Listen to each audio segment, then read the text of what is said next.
বিসমিল্লাহির রহমানির রহিম। সম্মানিত বিনিয়োগকারী ভাই বোনেরা, আসসালামু আলাইকুম। শুভ অপরাহ্ন। আশা করি সকলেই শারীরিকভাবে সুস্থ আছেন এবং ভালো আছেন। আজকের ইন্ডেক্স পর্যালোচনা এবং আপনাদের অনুরোধের স্টক নিয়ে সংক্ষিপ্ত পরিসরে আলোচনা করার জন্য হাজির হয়েছি। আশা করি আপনারা সকলেই শুরু থেকে শেষ পর্যন্ত ধৈর্য সহকারে আজকের এই গুরুত্বপূর্ণ আলোচনাটি শুনবেন। যারা প্রথমবারের মতো আমার চ্যানেলে নতুন আমাকে শুনছেন, তাদের সবার কাছে বিনীত অনুরোধ থাকবে অবশ্যই আমার চ্যানেলটি সাবস্ক্রাইব করবেন।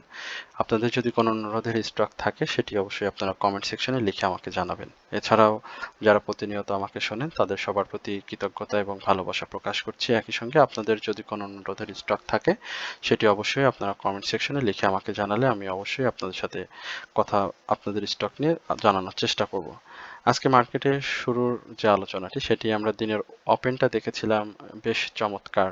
4071 পয়েন্ট থেকে 5471 পয়েন্ট থেকে 5491 পয়েন্টে ডে হাই ক্রিয়েট করে, বাট সময় গড়ার সঙ্গে সঙ্গে মার্কেটের একটা ডাউন ট্রেন্ড আমরা দেখতে পাই এবং সেই ডাউন ট্রেন্ডটা একেবারে দিন শেষে 5405 পয়েন্ট থেকে ক্লোজ করেছে 5408 পয়েন্টে 63 পয়েন্ট নেগেটিভ দিয়ে মার্কেট আজকে শেষ করে। মার্কেটের উল্লেখযোগ্য আজকে যে বিষয়টি ছিল মার্কেটের টার্নওভার আমরা দেখেছি আজ গত 3 থেকে 4 দিন মার্কেটের টার্নওভার পর্যায়ক্রমে কমে যাচ্ছে। আমরা যখন গ্র্যাজুয়ালি মার্কেটের টার্নওভারটা আপ ট্রেন্ডে দেখেছিলাম, ঠিক সেভাবে গ্র্যাজুয়ালি ডাউন ট্রেন্ডে কিন্তু চলে আসে টার্নওভারটা। আপনারা যদি লক্ষ্য করেন, গত দিনের আমরা 889 কোটি টাকা লেনদেন দেখেছি, সেখানে আজকে কিন্তু লেনদেন হচ্ছে 706 কোটি, অর্থাৎ 183 কোটি টাকার মতো লেনদেন কিন্তু কম হয়েছে এবং আজকের যে কমটা সেটা কিন্তু উল্লেখযোগ্য হারে কমে গিয়েছে। এছাড়াও আপ ট্রেন্ড স্টকের সংখ্যা হিউজ পরিমাণে কমে গিয়েছে। আজকে মার্কেটের যে মুভমেন্ট, সেখানে আমরা প্রাইস অ্যাকশন, সেখানে আমরা অধিকাংশ লো পেড স্টক দেখেছি, অনেক জাঙ্ক স্টক আজকে প্রাইস অ্যাকশন করেছে। বাট মার্কেটের আনচেঞ্জড অবস্থা, সেটিও 51টি ছিল, 267টি স্টকের ডাউন ট্রেন্ড ছিল। আমরা টপ গেনার লিস্ট ট্রেন্ড, যেটি সবসময় আপনাদেরকে দেখানোর চেষ্টা করি, সেখানে দেখবো আমরা আজকে আমাদের কয়টি স্টক পারফর্ম করেছে। প্রথমেই যদি আপনি দেখেন রহিম টেক্সট, আলহামদুলিল্লাহ কন্টিনিউ পারফর্ম করে যাচ্ছে। এটি আমাদের চ্যানেলের এবং আমার হোয়াটসঅ্যাপ গ্রুপ মেম্বারদের অনুরোধের একটি স্টক ছিল, আমার খুব ভালোভাবে মনে আছে। হাক্কানি পাল ছিল, প্রগতি লাইভ ছিল। আমরা লাইভ সেক্টর বারবার আলোচনার ক্ষেত্রে যে কথাগুলো বলি, যে লাইভ সেক্টরে যে স্টকগুলো নিয়ে আমরা কথা বলি, তার মধ্যে প্রগতি, পপুলার, রূপালী লাইভ, প্রোগ্রেসিভ লাইভ, এই স্টকগুলো নিয়ে আমরা বেশি কথা বলি। রিসেন্টলি আমরা ট্রাস্ট স্টুডেন্ট লাইফ ইন্স্যুরেন্স নিয়ে কথা বলেছি। তো এরপরে আমরা স্টাইল ক্রাফটের কথা বলতে পারি। এটা আমাদের অনুরোধের স্টক আপনাদের ছিল, সেটি ভালো প্রাইস অ্যাকশন করছে, অপ্রতিরোধক। এখানে যদি দেখাতে পারতাম হোয়াটসঅ্যাপের গ্রুপের যে আলোচনা, বা আপনাদের হোয়াটসঅ্যাপে অনেকে ব্যক্তিগতভাবে যারা মেল করে জানেন, হোয়াটসঅ্যাপে ফোনে জানতে চান, তো এর মধ্যেও কিন্তু আমরা স্টাইল ক্রাফটটাকে রেখেছিলাম। যাই হোক, খারাপ মার্কেটেও আমরা দেখতে পাচ্ছি আমাদের বেশ সিলেক্টেড স্টকগুলো পারফর্ম করে যাচ্ছে এবং মার্কেটে আমরা এটাই প্রত্যাশা করেছিলাম, মার্কেট খারাপ হলেও অন্তত একটা কিছু কিছু স্টক যেন পারফর্ম করে এবং সেখান থেকে প্রফিট আসে। তো অনেক অভিজ্ঞ বিনিয়োগকারী যেটা করতে পারছেন এই মুহূর্তে। আমরা সেক্টর বাই গেনার লিস্টের একটু আলোচনাটা আপনাদের সামনে করতে চাই। সেটা হচ্ছে টেক্সটাইল সেক্টরে দেখতে পাচ্ছেন যে ডাউন ট্রেন্ডটা, অর্থাৎ মুভমেন্টের যেই ধারাটা, সেটা থেকে সে কিন্তু বের হয়ে আসে। সেই মুভমেন্টটা কিন্তু আর ধরে রাখতে পারেনি। আমরা যেটা প্রত্যাশা করেছিলাম যে শুল্কর পরে হয়তো সমাধানটা হয়ে গেলে টেক্সটাইল সেক্টরটা একটা বিশাল বড় মুভমেন্টে থাকবে বা প্রাইস অ্যাকশন হবে, সেখানে আমরা একেবারে ফ্রাস্ট্রেটেড হয়েছি এই টেক্সটাইল সেক্টরে। আমরা যদি দেখি তাহলে মাত্র 14টা স্টক আপ ট্রেন্ডে ছিল, ডাউন ট্রেন্ডে ছিল 26টি, ইকুয়াল 18টি। ফার্মাসিউটিক্যাল সেক্টর সেম কন্ডিশন, মাত্র 11টা স্টক আপ ট্রেন্ড 11 এবং ডাউন ট্রেন্ড 20। আর আরেকটি স্টক না নিয়েই না বললেই না, সেটা হচ্ছে আমাদের ইন্স্যুরেন্স সেক্টর।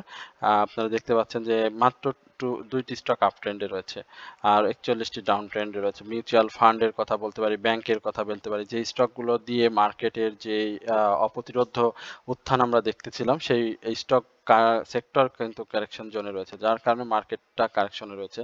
এবং গতকালকে আলোচনায় আমরা চার্টটা একটু দেখি, আপনাদেরকে চার্ট দেখালে আপনারা বুঝতে পারবেন। গতকালকে কিন্তু আমি আলোচনার একেবারে বিস্তারিতভাবে বলেছিলাম যে মার্কেট আজকে ডাউন ট্রেন্ড থাকবে এবং আজকের ডাউন ট্রেন্ডটাই হবে সবথেকে বড় ডাউন ট্রেন্ড, এবং সেটি হয়েছে।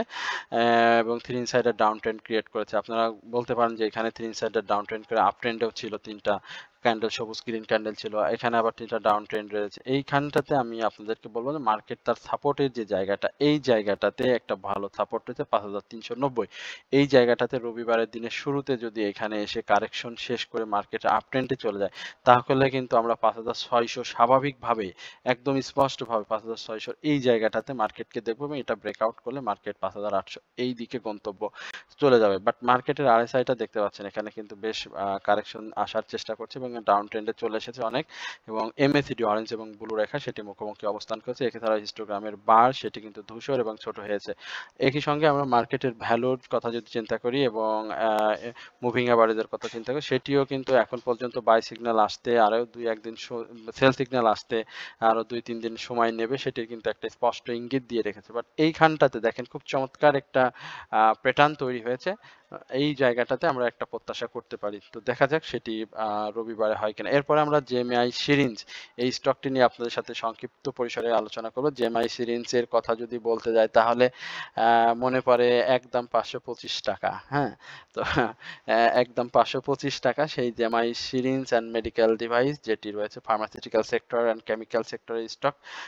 এই স্টকটির খুব পাবলিক হোল্ডিং খুবই কম, মাত্র 45 লক্ষ শেয়ার। এই স্টকগুলোতে দেখেন হিউজ পরিমাণে একটা ডাউন ট্রেন্ড কিন্তু ছিল, আমার ছিল এই স্টকটি, এবং আমি এই স্টকটি থেকে লাভও করেছি। 141 টাকা আমার বাই করা ছিল, আমি 157 টাকা এই জায়গাটাতে স্টকটি আমি সেল করেছিলাম, মনে আছে খুব স্পষ্ট। এখন আজকে দেখতে পাচ্ছেন যে বেশ কয়েকদিন ধরে সে মুভমেন্টে রয়েছে, বাট আমার কাছে এখন পর্যন্ত মনে হয় 156 টাকার যে বাধাটি রয়েছে সেই বাধাটি এখনো স্টকটিকে ব্রেকআউট করতে হবে, এবং এই ব্রেকআউটটা 156 না 159 টাকা 80 পয়সা এই জায়গাটা যদি সে সম্পূর্ণ করতে পারে তাহলে প্রাইস অ্যাকশনটা আবার কন্টিনিউ করবে। আজকে ভলিউম হয়েছে, আনইউজুয়াল ভলিউম হয়েছে, আরএসআই বাড়ার জায়গা রয়েছে এখন পর্যন্ত, এবং মুভমেন্টের যে স্টাইল সেখানে আমরা হয়তো খুব শীঘ্রই এখানে বাই সিগন্যাল দেখব স্টকটিতে। এরপরে আমরা হাক্কানি পাল এই জায়গাটাতে একটু দেখি। হাক্কানি পালটা আমি 2 দিন আগেও আলোচনা করেছিলাম যে অল্পর জন্য হাক্কানি পাল আমি নিজেও ধরতে পারিনি, এটা আমার আসলে নিজের গাফলতি এবং একেবারে আমি বলবো যে অবচেতন প্রক্রিয়ায় এই কাজটি হয়ে গিয়েছে। তো এই জায়গাটাতে আমি হাক্কানি পাল দেখতে পাচ্ছেন যে হাই ক্রিয়েট করেছে এবং খুব চমৎকার অবস্থান তৈরি করেছে। আরএসআইটা যদিও আজকে বেশি হয়েছে, বাট এখানে কিন্তু সে আজকে ইয়ারলি নতুন করে ইয়ারলি হাই ক্রিয়েট করেছে এবং বাই সেল দুইটাই হয়েছে, প্রেসার ছিল, সেল প্রেসার ছিল, বাট হাই আমরা যখন ক্রিয়েট হতে দেখি তখন কিন্তু হঠাৎ করে স্টকটিতে বাই প্রেসার চলে আসে। তো যাই হোক স্টকটি আরো সামনের দিকে আরো ভালো করবে। আমি প্রাথমিকভাবে বলেছিলাম যে 79 টাকার এই জায়গাটাতে আমরা এই হাক্কানি পালকে দেখবো। তো আমি মনে করি যারা এই জায়গাগুলোতে এন্ট্রি নিবেন সেক্ষেত্রে অনেক সাবধানতা অবলম্বন করবেন, বাট 79 টাকাও কিন্তু খুব বেশি দূরে নাই, সুতরাং কারেকশন জোনে আসার পর এন্ট্রি নিলে সেটি আপনার জন্য ভালো হবে। আমরা আনোয়ার গ্লোবালাইজিং কে একটু দেখতে পারি। আনোয়ার গ্লোবালাইজিং আমার খুব পছন্দের একটি শেয়ার, অনেক ভালো দাম ছিল, 230-40 টাকার এই লেভেলের শেয়ার ছিল 22 সালে, 23-24-এ খুব ভালো, 24-এ পারফর্ম করতে পারেনি, আবার এখন একটা পারফর্ম তৈরি করছে। এইখানটাতে আমার মনে হয় যে 76 টাকার উপরে যদি ক্লোজ দেয় স্টকটির গন্তব্য যদি বলি তাহলে 90 টাকার আশেপাশে, ঠিক আছে। এর বেশি আমরা এটা নিয়ে খুব বেশি বলতে পারবো না। মার্কেটের কারেকশন জোন যেহেতু শেষ পর্যায়ে রয়েছে এবং কারেকশন জোন শেষ করলে স্টকগুলো আবারও মুভমেন্টে ফিরে আসবে, এবং যাদের রয়েছে তাদের অপেক্ষা করতে হবে স্টকটি আবারও ভালো করবে। এই জায়গাটাতে সে যে প্যাটার্নটি নিয়েছে সেটি ব্রেকআউট খুব সম্ভব, খুব তাড়াতাড়ি সেটি করবে এবং করে আবারও নতুন করে মুভমেন্টে ফিরে আসবে। পরে আমরা স্টাইল ক্রাফট STY, আমরা স্টাইল ক্রাফট নিয়ে কি আলোচনা করব বলেন? স্টাইল ক্রাফট নিয়ে তো আমরা এর আগে আলোচনা করেছিলাম। গত 2-3 দিন আগেই এক ভাই হোয়াটসঅ্যাপে বলতেছিল যে ভাই এটা কতদূর যেতে পারে বা কি ধরনের, সেটা আমি বলছিলাম যে এটা চোখ বুজে বাই করতে পারেন, আলহামদুলিল্লাহ ভাই ভালো করবে, বাট আমার আলোচনা বাই সেল না করাটাই ভালো, আপনারা বুঝে শুনে করবেন। আজকে যে স্টকগুলো আলোচনা করছি প্রত্যেকটা স্টকই খুব কোয়ালিটি স্টক, আমি আপনাদের শুরুতেই বলছি এই স্টকটি প্রত্যেকটি স্টক কোয়ালিটি, সুতরাং আপনারা আলোচনা শুরু থেকে শেষ পর্যন্ত দেখবেন। একই সঙ্গে আমার চ্যানেলটি সাবস্ক্রাইব করার অনুরোধ রইল। স্টারক্রাফট 79 টাকা ব্রেকআউট করবে ইনশাল্লাহ। যাদের রয়েছে তাদের জন্য শুভকামনা, আমার নাই। আমার গ্রুপ মেম্বারদের অনেক মানুষের রয়েছে, নতুন করে হাই ক্রিয়েট করেছে, আলহামদুলিল্লাহ। তার এটি রিসেন্ট আর কি আমি বলছি, আবার উল্টোটা ভেবে নেন না যে সে করেছিল জুলাইয়ে, তো এই জায়গাটাতে এবারও টাচ করবে এবং এইখানটাতে আবারও প্রফিট টেক করতে পারবেন, কারণ অনেকের আছে 69 টাকা বা 70 টাকা 30 পয়সা এই জায়গাগুলোতে বাই করা। আশা করি স্টকটি অনেক ভালো করবে। এরপর আরেকটি স্টক যেটি নিয়ে কথা আলোচনা না করলে না, সেটি হচ্ছে মনোস্পুল। আর স্টাইল ক্রাফটের সেল সিগন্যাল রয়েছে। হ্যাঁ, মনোস্পুলের কথা দেখেন, মনোস্পুলটা কারেকশন শেষ করেছে, আপ ট্রেন্ডে যাচ্ছে। আজকে যে লো পেডে স্টকটি যেটি করেছে সেটি আপনারা দেখেন যে মনোস্পুল কিন্তু 2 টাকা 90 পয়সা প্রাইসটা ডাউন ট্রেন্ডে নিয়েছে, বাট এই স্টকটি কিন্তু হাইয়ের উপরে ক্লোজ করেছিল এবং আজকে যেটি করেছে এই জায়গাটাতে সে সাপোর্ট রয়েছে এবং এই জায়গা থেকে কিন্তু সে আরো ভালো করবে। এখান থেকে যদি আরো পরপর 2-1 দিন ডাউন ট্রেন্ডে আসে, তবুও স্টকটি কিন্তু ঘুরে যাবে, কারণ মনোস্পুল এখন নতুন করে তার লাইফ সার্কেলটাকে তৈরি করে নিয়েছে, যার কারণে সেখানে আপট্রেন্ড করবে এবং এই জায়গাগুলোতে তার ব্রেকআউট জোনে করছিল এবং এই জায়গাগুলোতে তার ভালো স্পেস রয়েছে। যে এই জায়গা দেখেন 120 130 এই জায়গাগুলোতে তার ফ্রি স্পেস রয়েছে প্রাইস অ্যাকশনে যায়। সুতরাং স্টকগুলোতে আপনারা থাকতে পারেন, আরএসআই বাড়ার সুযোগ রয়েছে, বাট স্টকটি এই মুহূর্তে সেল সিগন্যাল রয়েছে। আর যদি সাপোর্ট ভেঙে ফেলে, যদি আপনি দেখেন যে 103 টাকা ইভেন 105 টাকার এই সাপোর্টগুলো যদি ভেঙে ফেলে, তাহলে আমি মনে করি যে স্টপ লস নিয়ে নেবেন। সেক্ষেত্রে স্টকটি 99 টাকার এই জায়গাটা চলে আসবে। আমরা আরেকটি স্টক নিয়ে কথা বলবো, সেটা হচ্ছে এমবি ফার্মা। এমবি ফার্মা নিয়ে বারবারই বলেছিলাম যে 810 টাকার এই জায়গাটাতে স্টকটির ভালো সাপোর্ট রয়েছে। আশা করি এই বিষয়গুলো আপনারা বুঝতে পেরেছেন এবং একজন অ্যানালিস্ট হিসেবে এটি হচ্ছে মূলত আমাদের ভালো লাগার জায়গা, যে যেটি বলি স্টকগুলো সেই জায়গাগুলোতে খুব ভালোভাবে হিট করে এবং কাজ করে। আজকে দেখতে পাচ্ছেন যে আমরা এই 808 টাকা বা গত দুদিন আগে 807 টাকা এই জায়গাগুলোতে কিন্তু এমবি ফার্মাকে দেখেছিলাম। তো এমবি ফার্মা গতকালকে যেটি করেছিল যে 8 টাকা 50 পয়সার মতো প্রাইস অ্যাকশন করেছিল এবং আজকে যেটি সে করেছে 836 টাকা কিন্তু হাই করেছে। তো আমার কাছে এখন পর্যন্ত এই এমবি ফার্মার এই জায়গাটাতে দেখেন, এই জায়গাটাতে সে একটা সাপোর্ট জোন তৈরি করে রেখেছে। সুতরাং 807 808 বা 810 এই জায়গাগুলোতে বাই করলে স্টকটি থেকে প্রফিট টেক করতে পারবেন। হিস্টোগ্রামের বারগুলো ধূসর হয়ে এসেছে। মার্কেটের মুভমেন্টের সঙ্গে সঙ্গে স্টকটি আবারও সামনের দিকে মুভ করবে এবং সে প্রস্তুতি সে নিচ্ছে। সুতরাং বাই করলে আশা করি স্টকটি খারাপ হবে না, ভালো হবে। এলএইচবি লাফার্জহোল্ড বাংলাদেশ লিমিটেডের এই স্টকটির গেম ছিল চলমান, গেম শেষ হয়নি এখনো। এইখানটাতে সে একটু কারেকশন জোনে নেবে, বাট বড় কারেকশন যেটি আপনাদেরকে এর আগেও বলেছিলাম যে 56 টাকার আশেপাশে। তো এই জায়গাটাতে আমরা স্টকটিকে আগামী দিনে দেখতে পাবো। তো এখন পর্যন্ত আমি মনে করি যে স্টকটি কারেকশন জোন শেষ না করলে স্টকটি এন্ট্রি নেওয়া থেকে বিরত থাকবেন। স্টকটির এমনি অবস্থানগত দিক দিয়ে খুবই ভালো।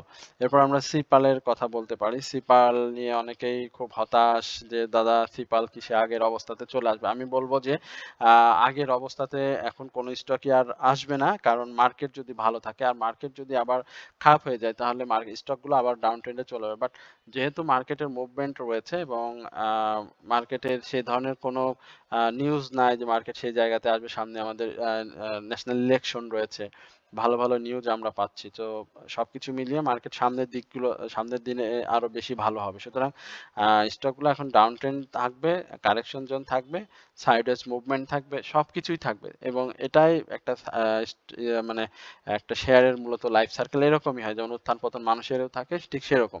তো এই জায়গাগুলোতে আমি মনে করি যে সিপালের জায়গাটা রয়েছে। সিপাল 46 টাকার এই সাপোর্ট গুলো একটু দেখেন, এর আগেও যখন এই জায়গা থেকে যখন সে ডাউন ট্রেন্ডে ছিল এবং তার আরএসআইটা যখন অনেক বেশি ছিল, তখন কিন্তু আমি বারবার বলেছিলাম যে আপনারা এই জায়গাগুলোতে এই যে 52 51 এই জায়গাগুলোতে স্টপ লস নিতে পারেন যদি কারোর 55 টাকা এই লেভেলে বাই থাকে। আর এনটি জোনস সবসময় বলেছিলাম যে স্টকটি যেভাবে আপ ট্রেন্ডে গিয়েছে ঠিক সেভাবে ডাউন ট্রেন্ডে আসবে না, বাট আস্তে আস্তে কারেকশন জোন দিবে এবং দু একটি গ্রিন ক্যান্ডেল দিয়ে আবারও মুভমেন্টে থাকবে। তো এখন পর্যন্ত আমি মনে করি যে যেহেতু তার বায়ার অলরেডি আছে এবং আরএসআই ডাউন ট্রেন্ডে চলে আসছে, সুতরাং এই জায়গাটাতে একটু অপেক্ষা করতে হবে। এই শেয়ারগুলো যেহেতু একটা প্রাইসে গিয়েছে, সুতরাং আবার একটু সময় না দিলে তারা মুভমেন্টে যাবে না। এটা হচ্ছে মানে আপনার শেয়ার বাজারের মূলত ই টেকনিক। তো এই বিষয়গুলো আপনারা অবশ্যই বুঝবেন। যেহেতু আপনারা অবশ্যই অনেক বিজ্ঞ বিনিয়োগকারী, মার্কেটে আপনারা দীর্ঘদিন রয়েছেন। তো এই বিষয়গুলো বুঝবেন, তাহলে আপনাদের জন্য মনকে সান্ত্বনা দেওয়া বা মনকে বোঝানো এই বিষয়গুলো অনেক সহজ হয়ে যাবে। এরপরে আমরা আ আ স্কয়ার ফার্মা নিয়ে কে যেন আমার কাছে জানতে চাচ্ছিল। আমরা একটু স্কয়ারের কি অবস্থা সেটা আপনাদেরকে আ জানানোর চেষ্টা করব। তো আশা করি আপনারা আলোচনাটি ধৈর্য সহকারে শুনবেন।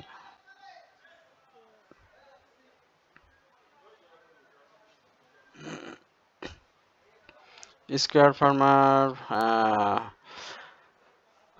ভালো প্রাইস অ্যাকশন হয়েছে, এখন কারেকশন জোনে রয়েছে। কারেকশন জোনটা শেষ না করা পর্যন্ত, আমরা 222 টাকার আশেপাশে না আসা পর্যন্ত স্কয়ার ফার্মাতে এন্ট্রি না নেওয়ার জন্যই বলবো। যদিও ফান্ডামেন্টাল স্টক নিঃসন্দেহে পারফর্ম করার মতো ক্যাপাবিলিটি রয়েছে যে কোনো মুহূর্তেই।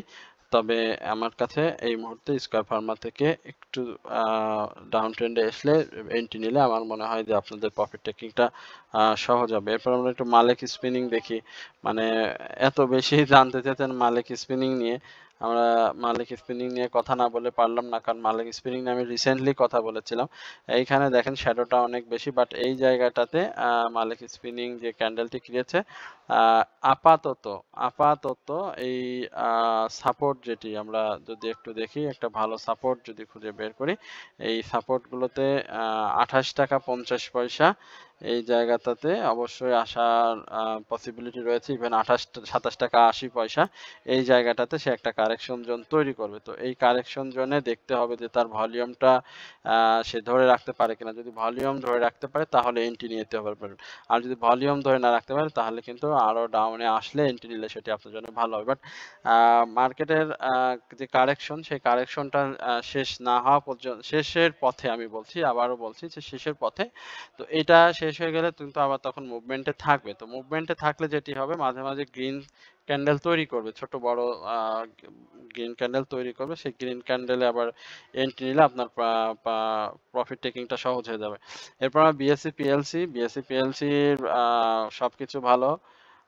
কারেকশন জোন জরুরি। আপ ট্রেন্ডটা দেখেছেন, ডাউন ট্রেন্ড থেকে একেবারে বড় একটা আপ ট্রেন্ডে গিয়েছে। এখানে হিউজ একটা ডাউন ট্রেন্ড ছিল, 128 থেকে 162 হাই করেছিল। সেই জায়গা থেকে এখন একটা কারেকশন জোনে রয়েছে। এই কারেকশন জোনটা শেষ হওয়ার পরে আমি মনে করি যে এন্ট্রি নিতে পারেন, এবং সেটা সব থেকে নিরাপদ জোন হচ্ছে 146 টাকা, এই জায়গাটাতে।